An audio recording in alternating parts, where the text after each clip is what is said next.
BPSC 70वीं paper leak का मामला अब अंतिम चरण पे है। आज दूसरे दिन थी सुनवाई हुई है। क्या कुछ हुआ आज की सुनवाई के दौरान, इसी मुद्दे पे बातचीत करने के लिए हमारे साथ गुरु रहमान मौजूद है। सर, पहले तो बहुत बहुत स्वागत है आपका हमारे चैनल पे। धन्यवाद, बहुत बहुत धन्यवाद। सर, आज की सुनवाई में क्या कुछ हुआ, क्या बातचीत हुई हाई कोर्ट के? 11 बजे से लेके 4:10 तक, जब तक जज दोनों जज साहब बैठे थे तब तक, और बीच में लंच की बात छोड़ के लगातार मैं वहाँ जुटा रहा। और आज शुरू में तो सरकार के वकील जो थे फीके शाही सर बहुत एग्रेसिव मूड में थे और उन्होंने स्पष्ट रूप से लड़कों को असामाजिक तत्व कहा। तो उस पर जज साहब ने कहा कि लड़कों को असामाजिक तत्व मत कहिए, विद्यार्थी हैं, इनको विद्यार्थी का संबोधित कीजिए। उसके बाद फिर राम इकबाल सर पर बात उड़ गई कि राम इकबाल सर के मृत्यु के दोषी बच्चे हैं। यानी जो अनाप शनाप बोलना था सरकार के वकील तरफ से बोला गया, जो कि कोई बिना सिर पर की बात थी। बाद में हम लोग के वकील पूरी जोरदार तरह से बहस हुई और उस बहस के बाद कुछ मुद्दे पर, जैसे राइट टू इक्वलिटी की बात थी जो थी आपको, उसके बाद आपको बापू परीक्षा परिसर में गड़बड़ी की बात थी, बहुत सारे क्वेश्चन का आंसर गलत दिया गया, एनसीईआरटी से फिर हो रहा है। उस तीनों बात पर आपको दोनों खंडपीठ के जो माननीय न्यायाधीश थे वो लोग संज्ञान लिए और इन लोगों ने बढ़िया से लिखा। और सब लिखने के पश्चात लास्ट में उन लोगों ने इस डिसीजन को रिजर्व रख लिया है।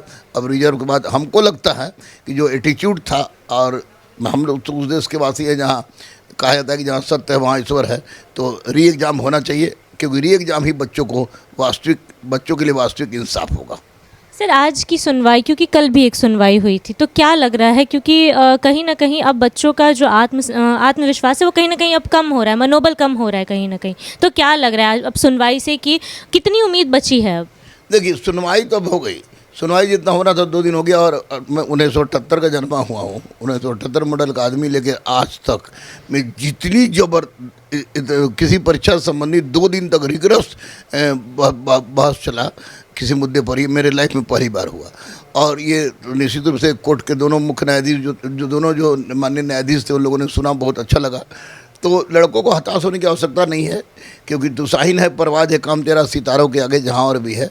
अगर खो गया एक नसेमन तो क्या गम, सितारों के आगे जहाँ और भी है वाली बात है कि अगर इनकेस हाई कोर्ट में अगर इनके विरुद्ध जाता है फैसला, ऐसे मुझे नहीं लग रहा है कि विरुद्ध जाएगा, क्योंकि दोनों जज जो थे, दोनों खंडपीठ के जज थे, वो सहमत थे हम लोग वकील से, तो री एग्जाम के लिए। तो भी सुप्रीम कोर्ट है और सत्य को ना कोई दबा सका है। सत्य में लेट होता है, उसको दबाया नहीं जा सकता है, उसको निश्चित रूप से बात होगी।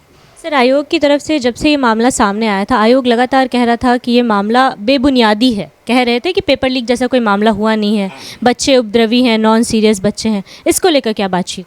दुनिया में अगर 2 झूठा को खोजा जाए, जीके को क्वेश्चन मारा जाए कि 2 झूठा कौन है, उस पर टिक लगाइए, तो उसमें मनु भाई परमार और सत्यप्रकाश शर्मा है। ये दोनों आदमी बेहद स्तर के झूठे आदमी हैं। अपने ईगो में बच्चों के करियर को बर्बाद करने वाले ये दोनों आदमी हैं। तो इन लोग की बात को तो मैं लेता भी नहीं हूँ। इन लोग आज सब लोग भागे दौड़ गए थे, डटिया भी खूब इन लोग की हुई है जज साहब के माध्यम से, लेकिन जज साहब ने जो संज्ञान लिया है उस संज्ञान के हिसाब से लगता है कि री एग्जाम होगा। सर, मनु परमार की बात उठी है तो सुप्रीम कोर्ट की तरफ से उन्हें फटकार लगाई गई थी, लेकिन अभी तक कोई कार्रवाई होती नजर नहीं आई। क्या वजह? होगी कार्रवाई होगी। एक बात याद रखिएगा, हर साल बच्चा परीक्षा देता है और 5 साल बाद सरकार परीक्षा देती है। तो अभी परीक्षा होने वाली है, सरकार की भी परीक्षा होने वाली है। अगर ऐसी परिस्थिति में बच्चों के साथ खिलवाड़ हुआ तो मैं किसी से डरता नहीं हूँ, स्पष्ट है ये। तो वैसी परिस्थिति में बच्चे भी अपना अच्छा से परीक्षा देंगे जो लोग परीक्षा देने जा रहे हैं। सरकार को चाहिए कि अपना मौन तोड़े इसमें और इन लोगों को बोले मनु भाई परमार का अध्यक्ष बनना ही बिहार को बदनाम करने का एक बहुत बड़ा साजिश था। मनु भाई परमार टॉप क्लास का झूठा इंसान है। सुप्रीम कोर्ट ने तो फटकार लगाई है। फटकार से काम नहीं होगा, इन सबको दंडित कर जेल में डाले। सत्यप्रकाश शर्मा और मनु भाई परमार दोनों को जेल में जब तक नहीं डाला जाता तब तक बच्चों को शांति नहीं मिलेगी। सर, बीते दिनों हमने देखा कि कई बार बच्चे, आप लोग भी सड़कों पर उतरे, जिसके बाद लाठियां भी चली, कई बच्चों को लाठियां चली। उनकी तरफ से ये सवाल है कि हम पे जो लाठियां बरसाई गई है प्रशासन के द्वारा, उसके लिए हमें क्या न्याय मिलेगा? कभी चित कभी पट होता है। बच्चे रोड पर गए तो लॉ एंड ऑर्डर में लाठी चली है, बच्चे का हाथ पैर भी टूटा है, लेकिन जिस तरह से पुलिसिया रवैया था वो गलत था और मैं उसका खंडन करता हूँ। और साथ ही साथ लेकिन इधर बता दें कि बच्चे हताश मत होइए, लड़ने वाला ही जीतता है। अगर हम पहले ही हार जाएं कि हम लड़ेंगे तो हार जाएंगे तो गलत होगा। इसलिए बच्चे को अब उस पर ध्यान ना देके री एग्ज़ाम अगर हो जाता है तो सारा दर्द अपने आप समाप्त हो जाएगा। लग रहा है सर अब री एग्ज़ाम होगा, क्योंकि अब 91-92 दिन, 90 दिन से ज़्यादा हो चुके हैं। 92 दिनों के लग नहीं रहा है तो फिर पागल थक मैं दिन भर आज सारा क्लास व्लास छोड़ के वहीं पर था। गर्दनी बाग में होली में हम लोग खेले, सरस्वती पूजा का आयोजन हम लोगों ने गर्दनी बाग में किया, गणतंत्र दिवस हम लोग मनाया। इसलिए नहीं कि ये परमार बहुत महान आदमी है, इसलिए कि बीपीएससी गलत है और गलत के विरुद्ध आवाज़ उठाने वाले सारे बच्चे हैं, गलत के विरुद्ध आवाज़ उठाने हम लोग हैं। और अगर गलत के विरुद्ध आवाज़ उठाना नॉन सीरियसनेस है परमार के अनुसार, तो मैं सबसे बड़ा नॉन सीरियस हूँ और मैं अपने आप को मानता हूँ नॉन सीरियस। अगर हम लोग नॉन सीरियस हैं तो परमार अपने आप को सोचे कि वो क्या है। सर इस साल विधानसभा चुनाव भी है, तो क्या इस बार अगर, क्योंकि मुख्यमंत्री नीतीश कुमार छात्र आंदोलन का हिस्सा भी रहे हैं, तो कहीं ना कहीं उन पे ये असर पड़ेगा इस बार के चुनाव?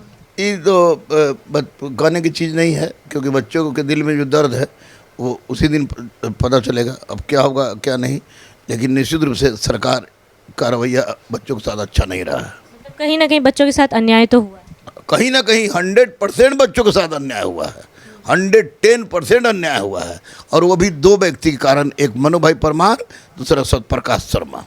अगर हाईकोर्ट की तरफ से आपके पक्ष में फैसला नहीं आता है तब आप क्या कीजिए? सुप्रीम कोर्ट तक? बिल्कुल 100%। बहुत बहुत धन्यवाद सर हमसे बातचीत करने के लिए। हमारे साथ गुरु रहमान मौजूद थे। सुनवाई हो चुकी है, फैसला नहीं आया है, फैसले को रिजर्व रखा गया है। बाकी क्या कुछ होता है हम आप तक सारी खबरें पहुंचाते रहेंगे। अभी के लिए इतना ही। इन्हीं तमाम खबरों के लिए बने रहिए हमारे साथ, देखते रहिए बिहार तेज़ खबर। धन्यवाद।